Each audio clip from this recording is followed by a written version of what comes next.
नमस्कार, मैं हूं आपके साथ पूर्वी राय और आप देख रहे हैं महाकाल एक्सप्रेस।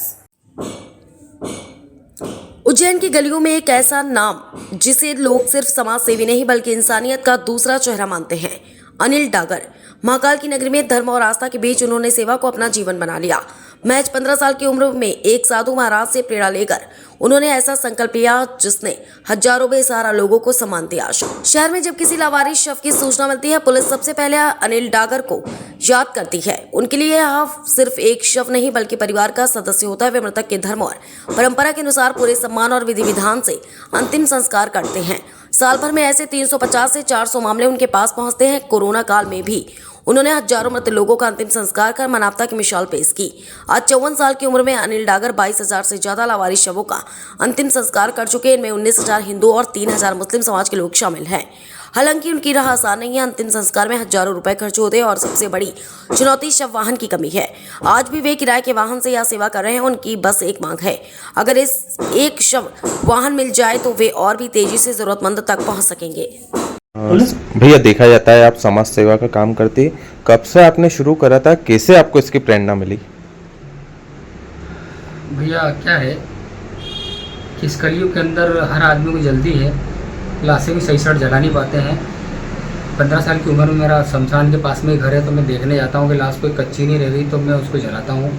क्योंकि 2 कुंटल का आदमी 1 घंटे में 1 किलो राख में बदल रहा है, तो कम से कम लकड़ी तो कम से कम 2 कुंटल होना चाहिए। एक कुंटल का आदमी है तो 2 कुंटल लकड़ी उसके साथ होना चाहिए। लेकिन गीली लकड़ी होती है और लकड़ी कम लेते हैं लोग और जल्दी जला के चले जाते हैं। कच्ची रह जाती थी तो मैं जब से बचपन से उस लाश को जलाता था। तब से मुझे बाबा की एक प्रेरणा, शमशान से एक बाबा थे, उन्होंने प्रेरणा दी, बमनाथ। उनके बाद मैंने ये चालू करा। अभी तक आप कितनी लाशें जला चुके हैं? 22,000 लाशें अभी तक जला चुका हूँ और मैं मेरे खर्चे से कर चुका हूँ। लेकिन इतनी लाशें उठाने के बाद मुझे अब शव वाहन की बहुत आवश्यकता। प्रशासन ने उम्मीद है कि मुझे एक शव वाहन दे दे। अरे मैं तो लाश उठा के वो प्रशासन के घर ही खड़ी कर दूंगा। लाश वाहन मेरे को क्या करना उस लाश गाड़ी से। देखा जाता है आप मोक्ष की राह में भी लोगों के लिए निकलते हैं। इनकी लावारिसों की आत्मा शांति के लिए पहले मिलती थी मुझे कम से कम साल की 20 या 30 लाश। आज मुझे 250-300 लाशें मुझे मिलती है। क्योंकि ये कारण ये है कि एक तो कॉरिडोर बन गया है, महाकाल धार्मिक नगरी के नाम से जाना जाता है। और मध्य प्रदेश शासन जो है नगर निगम की, वो रात में लावारिस लोगों को छोड़ जाती है, इसलिए जनसंख्या बढ़ रही है। अभी देखा जा रहा है 2-4 दिन पहले ही महाकाल की एक घटना सामने आई थी, कैसे आपसे जुड़े थे?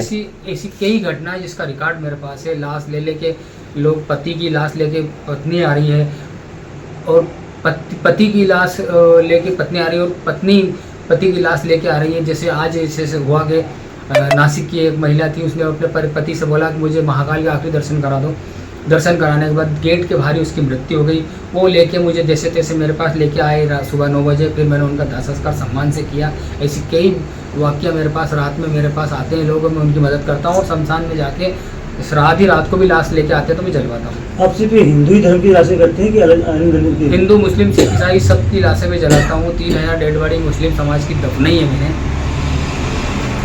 कैसा क्या रीति रिवाज रहता है एक लाश को आपको लेके आने से लेके जलाने तक, उनका पूरा अंतिम संस्कार तक कितना खर्चा लग जाता है? अगर दुबली पतली है तो 1500 में जल जाती है, 1500 या 2000 में। और अगर मोटी लाश होती तो 2500 या 3,000 रुपये लग जाते हैं। रोजाना कितनी लाशें उज्जैन शहर के आसपास और उज्जैन की आ जाती है? उज्जैन जिले के आसपास और जिले की भी लाशें आती है। एक्सीडेंट हो जाता है लावारिस लोगों का तो पुलिस या पीएम के लिए पटक देती है। इंदौर या जितनी भी आसपास गाँव है, तराना, खाचरोद, बंडागर, नागदा और ये अपना इंगोरिया और ये आगर रोड पे जितने भी गांव हैं, इंदौर रोड पे जितने भी गांव हैं, देवास रोड पे जितने भी गांव हैं, सबकी लाशें आती है।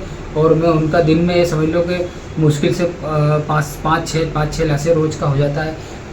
प्रशासन की किस प्रकार से मदद देती है? प्रशासन किस प्रकार आपको सहयोग करता है? प्रशासन का कोई सहयोग तो कुछ भी नहीं है। सिर्फ ये है कि पुलिस प्रशासन मुझे सूचना देता है कि अनिल जी वो लाश है, आप उसकी व्यवस्था करवा दो, तो मैं करवाता हूँ। उनकी फॉर्मेलिटी होने के बाद मुझे लाश सौंप देते हैं। उसके लिए आपके पास में पूरे डॉक्यूमेंट रहते होंगे? पूरे डॉक्यूमेंट, रिकॉर्ड सब कंप्लीट है। मुझे राष्ट्र विभूति सम्मान से भी नवाजा गया है, ऐसा नहीं है। सबसे बड़ा सम्मान मेरा वही था। सबसे बड़ा सम्मान तो मेरा राष्ट्रीय अध्यक्ष ने, सत्यमित्रानंद जी, इन्होंने मुझे सम्मान भी किया था और गाड़ी भेंट की थी। ठीक है, आपका पूरा नाम? मेरा नाम समाज सेवी अनिल डागर। जलगंगा संवर्धन अभियान के अंतर्गत मुख्यमंत्री डॉक्टर मोहन यादव की मंशानुरूप प्रतिवर्ष आयोजित होने वाली शिप्रा तीर्थ परिक्रमा यात्रा एवं गंगा दशमी महोत्सव इस वर्ष 25 एवं 26 मई 2026 को आयोजित की जा रही है। 2 दिवसीय धार्मिक एवं जन जागरूकता कार्यक्रम की शुरुआत सोमवार को रामघाट पर पूजा अर्चन के साथ हुई थी। मंगलवार को यात्रा का समापन विभिन्न धार्मिक आयोजनों एवं सांस्कृतिक प्रस्तुतियों के साथ होगा। मंगलवार सुबह श्रद्धालुओं ने शिप्रा स्नान कर पूजन अर्चन के साथ यात्रा प्रारंभ की। समापन अवसर पर मुख्यमंत्री डॉक्टर मोहन यादव शाम 5 बजे रामघाट पहुंचकर मां शिप्रा का विधिवत पूजन करेंगे तथा 351 फीट लंबी चुनरी अर्पित करेंगे। रामघाट के साक्षी पुजारी पंडित आनंद जोशी लोटावाला ने जानकारी देते हुए बताया कि गंगा दशमी महोत्सव के अंतर्गत यह आयोजन विशेष धार्मिक आस्था और जन जागरूकता का प्रतीक है। कार्यक्रम को लेकर प्रशासन एवं नगर निगम द्वारा भव्य तैयारियां की गई हैं। कार्यक्रम के दौरान भक्ति संगीत एवं सांस्कृतिक प्रस्तुतियां भी आकर्षण का केंद्र रहेंगी। शाम 7:30 बजे से प्रदेश में पहली बार भारतीय नौसेना बैंड की विशेष प्रस्तुति दी जाएगी। इसके साथ ही प्रसिद्ध लोक गायिका मैथिली ठाकुर एवं उनके समूह द्वारा भक्ति एवं लोक संगीत की मनमोहक प्रस्तुति दी जाएगी, जिसका श्रद्धालु आनंद लेंगे। आप देख रहे हैं कल से शिप्रा परिक्रमा यात्रा प्रारंभ हुई है और आज यात्रा पूरा शहर में शिप्रा की परिक्रमा करके रामघाट पर परिपूर्ण होगी। इस आयोजन में हमारे मध्य प्रदेश के यशस्वी सनातनी मुख्यमंत्री जी डॉक्टर मोहन जी यादव द्वारा यहाँ पर शिप्रा पूजन अर्चन किया जाएगा और माँ शिप्रा को चूर्णी अर्पण की जाएगी और यहाँ पर रामघाट पर सख्त इंतजाम किए गए हैं और यहाँ पर अधिक से अधिक संख्या में लाखों श्रद्धालुगण माँ शिप्रा का पूजन अर्चन करेंगे और यहाँ पर शाम को भव्य कार्यक्रम होंगे, रंगारंग कार्यक्रम होंगे और भजन संध्या होगी। पंडित लोटागु।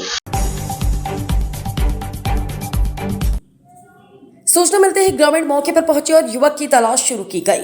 बाद में एसडीआरएफ टीम ने शव को नदी से बाहर निकाला। जानकारी के अनुसार मृतक विशाल पिता शंकरलाल मालवी 24 वर्ष निवासी ग्राम कुमारिया अपने साथियों के साथ नदी में नहाने गया था। बताया जा रहा है कि 4 युवक नदी में उतरे थे, लेकिन गहरे पानी में चले जाने से विशाल डूब गया। उसके साथ मौजूद 3 युवक सुरक्षित बाहर निकल आए और गांव पहुंचकर घटना की जानकारी ग्रामीणों को दी। सूचना मिलने पर नागझिरी थाना पुलिस एवं एसडीआरएफ टीम तत्काल घटनास्थल के लिए रवाना हुई। टीम प्रभारी अजय जैन के नेतृत्व में टीम सदस्य विनीत सूर्यवंशी, महेश विनोद पांचाल, राजेंद्र राठौर एवं शुभम रैकवार ने रेस्क्यू अभियान चलाया। काफी तलाश के बाद युवक का शव नदी से बरामद कर लिया गया। शव को जिला अस्पताल के पोस्टमार्टम रूम भेजा गया, जहां मंगलवार सुबह पोस्टमार्टम के बाद शव परिजनों को सौंप दिया गया। पुलिस मामले की जांच करे। घटना के बाद परिवार में शोक का माहौल है। परिजन मोहन ने बताया कि विशाल अपनी नानी के यहाँ रहता था और पेंटर का काम करता था।